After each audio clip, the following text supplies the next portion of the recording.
Good morning. Good morning, Rabotai. Welcome to Breakfast in the Class. Breakfast in the Class this week is dedicated in loving memory of Sinai Tur Chosh, Alea Shalom Nishmat Sinai Tur Bat Shokrola, sponsored by her grandson Ben Chakshur. As well, it is dedicated in loving memory of Mrs. Lily Safra, Alea Shalom Nishmat Lea Bat Chana. Her philanthropy has reached so many throughout the world. And the week of Cobra was sponsored by David E. Ash in honor of you and your substantial capacity to do good today and every day. This morning, I feel like the Satan. I know what the Satan feels like, because also the Satan can't speak today. There's nothing for him to say. We just finished Yom Kippur. Like the Chachamim explained, that the first day of Sukkot is Rishon Lecheshbon Avonot. It's the first day, Ulekachtem Lachem B'Yom HaRishon, and you will take for yourself on the first day. What does it mean the first day? It doesn't mean Sunday. The first day of Sukkot could fall out on any day of the week. Why is it Rishon? And the Gemara says, Rishon Lecheshbon Avonot. The first day to the Cheshbon, to the counting of sins. Meaning that this time between Yom Kippur and Sukkot is a time that's free of sin. So what does this mean? I was thinking this morning, when I was coming to shul, I was thinking, the day after Kippur equals the day you see if you meant it. Again, the day after Kippur is the day we see if you meant it.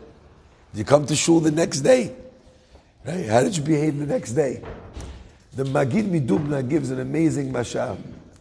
He says, there was once a king who married off his daughter to a neighboring royal. Anyway, the daughter is suffering. The king is not a king, he's a tyrant.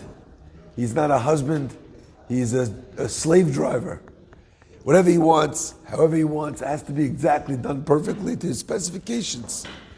My friend, she's suffering, but there's no way for her to communicate it. Till finally, her father comes to visit her. And the son-in-law, when the father-in-law's there, he does everything right. Honey, sweetie, can I get you? You sit, I'll do, etc., etc. And the father-in-law is so happy that he found the son-in-law that treats his daughter with such respect, with such dignity, with such care and concern. Anyway, the day that he's there passes, and the daughter comes to him and she says, please, she doesn't want to, in front of her husband, she doesn't know how she's going to say to her father that he's a monster. So she says to her husband, she says, for her father, she says, Dad, please, is there any way that you could stay with me? Just, it's so nice to have you. It's so hard, for me to be apart from you. Why don't you stay with me a little bit longer? And the father already gets what's going on. So the father says, listen, I can't stay because Alamah Kazak Baruch. You're beautiful, thank you. Amen. The king says, I can't leave my castle, my palace, for longer because the country needs to be run. But why don't you come and visit me? I have a very much bigger country, I have a much more complex situation. He tells my dear son-in-law, why don't you come visit me in my palace and stay with us, for a little vacation. Come for a week. So too, Borei Olam, on Yom Kippur, he sees all of us with our best intentions. He sees all of us talking to him like we're talking the talk, telling him who we want to be. And you know what? Perhaps even believing it ourselves. But God says, you know something? I came to you. Dirshu Hashem b'himatzeo, kir'u b'hiyoto karov. God says, I came to you in your synagogues. I came to you in your homes. I came to you even in your lowest level of sin. Like the Pasuk says, Hashochen itam betoch tumatam. He dwells with them even in their impurity. God says, I came to you. Now come and spend some time with me in my house. And he invites us into the sukkah, which is called Tzila de Mehemnuta, in the shade of HaKadosh Baruch Hu. You're sitting in his space. And now we get to see, did the things that you chose, that you said you would do, did they stick? Did you carry it with you? So my friends, I often think that the day after Kippur is a great day to ensure that what we said yesterday is real and meaningful and wasn't fake. And the way that we do that is by analyzing, at the very least, the thing that you felt worst about. You know, I'm not going to tell you on that whole list of Rabbeinu Nisim, you have, all the mitzvot aseh, all the mitzvot lo ta'aseh, mitzvot midrabanan, inyanim and midot. It's like a huge thing. But you know what? The bit that you hit hardest, what were the bits that hit hardest? At the very least, to turn to Borei Olam and say, okay, I'm ready to get started. I'm ready to get moving. Let's go. What am I doing to take one step in the right direction on the things that I felt most strongly about yesterday? My friends, the day of Yom Kippur differs vastly from the day of Sukkot. Yom Kippur is a time where we're divesting ourselves of our avonot, where we're cleaning ourselves down to the core. It's a foundational clean. I don't know if any of you has ever seen a power washer. Has anyone ever seen that? So you have a floor, the floor is stained, you have a house, it's stained, you pour water on it, nothing. You scrub it, nothing. Then you take out this power washer, you turn it on, it's got, God knows how much power per square of pressure per cubic inch, and it literally blasts the floor, and you see literally the floor gets clean. It's an amazing thing to see, okay? And I was thinking, when I was watching that, how powerful is that? So I read that if you take a power washer and you put your hand in front of the stream of water, it can tear open your very skin, your very flesh. That's how strong the stream of water from a proper power washer is. Okay? Listen to this. And I was thinking, maybe that's why Yom Kippur is 1 day and Sukkot is 7. Because we could not last 7 days of Yom Kippur, never mind the fasting. I had someone, God bless, she was pregnant. The halakha is a person who's pregnant still has to fast on Yom Kippur. This is extenuating circumstances. If something is dangerous, of course we figure out a way to be able to make it work, not pikuach nefesh. But a person is pregnant, so she sends me an article. She says, look, I found this article that says that fasting might be dangerous if you're pregnant. So I said, Rohi, did you read the article? It's not about Yom Kippur, it's not about fasting. It's written to Arab women about fasting Ramadan. They fast for 30 days. It's not the same thing as 25 hours, okay? Baruch Hashem, I messaged every one of the pregnant women that asked the question, and everyone said the fast went fine, it was perfect, it was easy. I even came to shul, Baruch Hashem. My friends, we could not last the scathing pressure of Yom Kippur. Forget the fast part. That level of introspection, that level of teshuvah, that level of remorse, of regret, you know what happened to the person? We would disappear. I'm fond of quoting as a mashal, the halakha on Pesach. On Pesach, the halakha is a person is supposed to check the house with a candle. But there's a specific halakha about the way we check our house. It has to be with a candle. It's not allowed to be with an avoca. What is an avoca? Avoca is a torch. Now, how do we define the difference between a candle and a torch? If you have more than one wick woven together at the top, that makes a much larger flame. So on Pesach, when you're looking for the chametz and all the cracks, the crevices, the nooks and the crannies, you have to look with a candle. You can't look with a torch.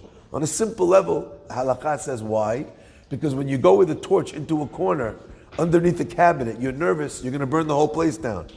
So therefore, you don't get close because you're afraid of the power of that fire. When you're going with a candle, it's very small, it's manageable. Now that's true not only on a halachic, practical level, it's also true on a metaphysical, on a theoretical, on a metaphorical level. It means that when a person is checking with too bright a flame, for too long, eventually what happens, you don't wind up cleaning, you wind up burning the whole house to the ground. A person, if he sees himself in the harshest of lights for too long, eventually he believes that he is beyond salvation. He's beyond the possibility of fixing. And therefore, we have to move from Yom Kippur directly into a period of simcha. But make no mistake, both of these times are times of self-betterment. One is the time of self-betterment that comes from a perhaps constructive, but yet critical perspective, Yom Kippur. And the second is a perspective which is not even constructively critical. It's completely full of the ultimate joy. I think that there's something here which is unbelievable. I think it's so powerful because as we transition, this period of time is a transitionary space between Yom Kippur and Sukkot. I want to share with you an idea, and it's a very, very deep idea.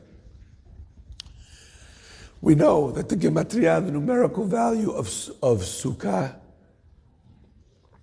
is 91. Samach is 60, Vav is 6, Hey, Chaf is 20, and Hey is 5. Together you have 91. Our rabbis tell us that the reason why Sukkah's numerical value is 91 is because the name of Havaya, Yud Kei Vav Kei, is 26. And the name Amonai, Aleph, Dalet, Nun, Yud, together, right? Aleph is 1, Dalet is 4, 5, Nun is 50, 55, 65, 65, and 26 is exactly 91. Because the Sukkah carries within it both Yud Kei Vav Kei, which is God in mercy, and as well Aleph, Dalet, Nun, Yud, which is God as a master, like the word Adon, okay? That's the nature of Sukkah. And I read today the most incredible chidush. Rabbi Asher Weiss writes in the name of his rabbi, the Klosenberger Rebbe, listen to this. We have an idea on Sukkot that they would have every night of Sukkot in the middle of the in between the holidays, they had something called Simchat Bet HaShoevah, the joyous occasion of the drawing of the water in the temple. The Gemara says it was the most joyous occasion in the world. Anyone who's not seen Simchat Bet HaShoevah has never seen joy in his life. And what would happen at the Simchat Bet HaShoevah, and one of the things that would occur, it says, is the great tzaddikim would juggle torches of fire. Okay? They would juggle torches of fire. And how many did they juggle? 4 and 8. And I saw he asked a magnificent question in the name of his rabbi. He says, you know, when you start to juggle, you juggle 2. And then you get better, you juggle 3. And then 4, and then 5, and then 6, 7, 8, 9, however many. Nobody juggles 4 or 8 unless you order on Amazon 4 balls, because it comes in packs of 4. So you either can juggle 4 or juggle 8. Why were they juggling 4 or 8? Why not 6? Why 7? How come 5? How come one guy didn't do 9 and the other guy do 4 or 6? You know, and why were only the righteous people juggling it? I'm sure there's, you know, normally you don't associate, you know. Could you imagine a synagogue bringing a rabbi in for an interview? They bring him in, they sit him down, teach us some Torah, show us how you pray. What is your prayer? Also, can you juggle? No one has ever asked that on a rabbinic interview. So why is it that this is considered the domain of the great tzaddikim and everyone else was watching? And he says incredibly, he says that the concept of juggling is first holding one thing and then holding another. What they were doing with 4 and 8 is the ability to take the name Yud Kei Vav Kei and the name Aleph Dalet Nun Yud, God of mercy and God of judgment, and use them interchangeably. And it was only the great tzaddikim who understood how to be mishalev, how to unite and intertwine these two things. So this period of time is therefore a period of 4 days. Because on the one hand you have Yud Kei Vav Kei, on the other Aleph Dalet Nun Yud on Yom Kippur. On the other hand, you have Yud Kei Vav Kei, and together, when a person takes what he experienced on Yom Kippur and brings it into the house of Borei Olam, suddenly you have both of these things operating together. Now you know me. I don't like teaching Kabbalistic ideas just for the sake of it. Juggling numbers like those rabbis juggle torches. My aim is always in the process of how a person lives their life and drawing it down from the high heavens into the daily world. So what does it mean to take the name of God, of judgment, and mix it with mercy. What does that mean? What does it mean to embody that? Now I need to explain this because I think that this is so important. We mentioned before Yom Kippur the idea brought down by the Mabit. The Mabit writes that God has the 13 attributes of mercy. And He promises you, He gives you an absolute promise that if you do these 13 attributes, that Hashem will bring you mercy and it will be impossible for Him to deny your request. Brit Kruta, there is a covenant which has been sealed by God. She'enam chozrot rekam, that those 13 midot do not go back empty-handed. In fact, we read them 26 times over Yom Kippur because we take the 13 attributes of mercy and we ascribe them to God's name of mercy. So my friends, listen to this because this is fantastic. The Mabit says, it doesn't say Brit Kruta, that there is a covenant given to a person who says the 13 mitzvot. It says that they should do these midot in front of me. What does it mean to do the midot? It means to emulate HaKadosh Baruch Hu's rachamanut, His mercy. So what does it mean to emulate God's mercy? You see someone, you cannot help them. As an example, the other day there was a family, they needed an apartment. They had a certain budget to spend, they needed an apartment. They had a family member that was sick, they needed to stay here in the city. I made an announcement asking if anyone knew of something like that, and this is their situation. 2 or 3 people came to me to tell me, please, I want to take a certain amount of money, I'm willing to give this. I explained to them, they don't need money, they need an apartment. You can't stay in money, they need to stay in an apartment. Once you have an apartment, if there's something lacking, I'll give you a call. Baruch Hashem, they were taken care of. But what's a person's job when they can't help? What's a person's job when what the person needs, you don't have? Now that could be money. Let's say the person needs more than you can give. Or if the person doesn't need it, they need therapy. But you're not a therapist. So what's your job? So most of us assume that the best thing I could do is get the person therapy. Make an introduction, convince the person to get it. But here we're learning something else. That there's a reaction that has to happen inside a person's heart for them to be like God. And that is that they should be filled with rachamanut. They should be filled with a feeling that says, Oy, hazit this person. That feeling, even with no ability to change it, is already considered one of the midot of God. So when we talk about this idea of mixing rahamanut with deen, what it means is a person living their life and understanding that there are some times when they need to put their foot down and they need to stand on principle and they need to do the right thing. But also, to mix it with rahamim, it means that it might not be that you change your deen. As an example, you have a parent's disciplining a child. The child needs that discipline. The father should not take his foot off the gas pedal. Because you know what? The best, kindest thing for the child is that the father demands of him X, Y, or Z. But at the same time, the way that is being demanded is a very different ballgame. I remember a while ago I had to take my son to the doctor for a shot. Okay? He hates shots. So he's sitting on the table, the doctor wants to give him a shot, he's jumping off the table, he's screaming, no. I had to get on the table. I had to wrap my arms around him, hold his arms down, had to wrap my legs around his legs, lock them together. He's screaming, he's crying, he's so upset. Maybe he's even telling me he doesn't like me so much. And he gets the shot. Now he needs the shot. It's important for his health. He has to have it. Deen.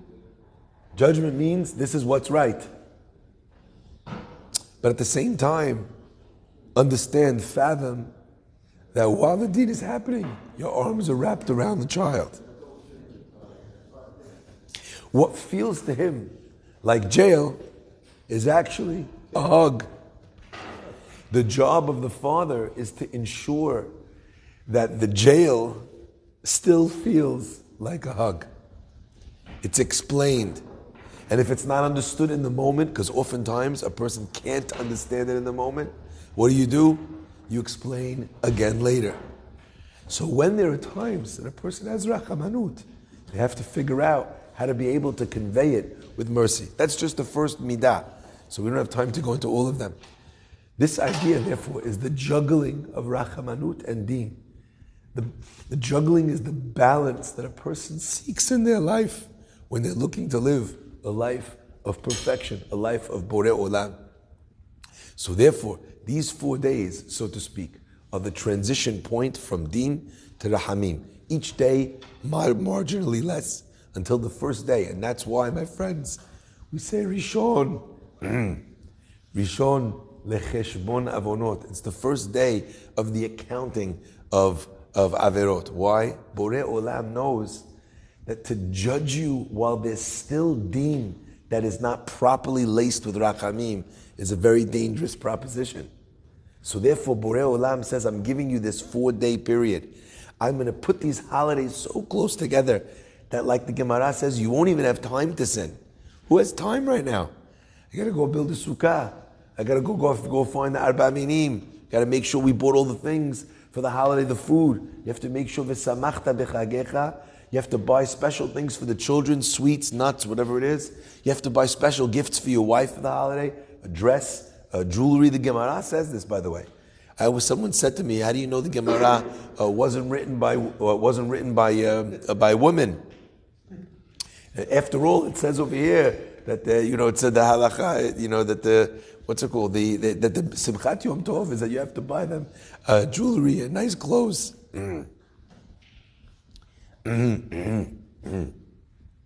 So I said, if it was written by women, it wouldn't only be on Yom Tov. My friends, Hashem should bless us to be able to have the most elusive thing in this universe, and that is balance. Understanding how not to be one thing.